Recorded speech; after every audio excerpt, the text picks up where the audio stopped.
பரிசுத்த வேதாகமம் பழைய ஏற்பாடு நாகும் 2ஆம் அதிகாரம்.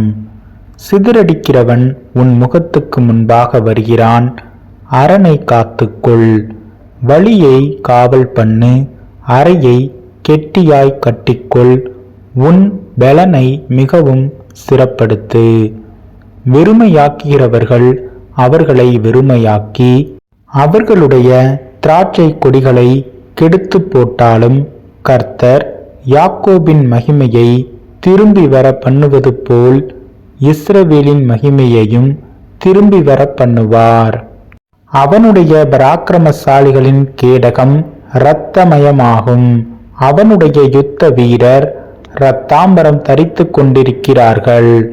அவன் தன்னை ஆயத்தம் பண்ணும் நாளிலே இரதங்கள் ஜுவாலிக்கிற கடகங்களை உடையதாயிருக்கும். ஈட்டிகள் குலுங்கும்.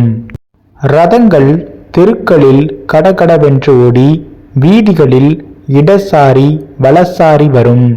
அவைகள் தீவெட்டிகளைப் போல விளங்கி மின்னல்களைப் போல வேகமாய் பறக்கும்.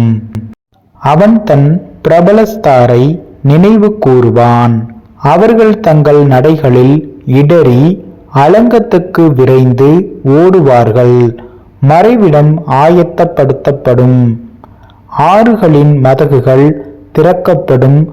அரமனை கரைந்து போம்.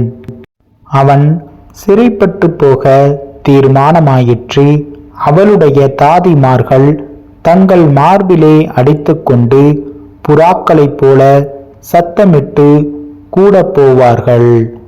நினிவே பூர்வ காலம் முதல் தண்ணீர் தடாகம் போல் இருந்தது. இப்போதோ அவர்கள் ஓடிப்போகிறார்கள்.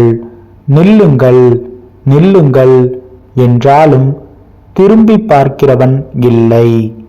வெள்ளியை கொள்ளையிடுங்கள், பொன்னையும் கொள்ளையிடுங்கள், சம்பத்துக்கு முடிவில்லை. இச்சிக்கப்படத்தக்க சகலவித பொருட்களும் இருக்கிறது. அவள் வெறுமையும் வெளியும் பாலுமாவாள்.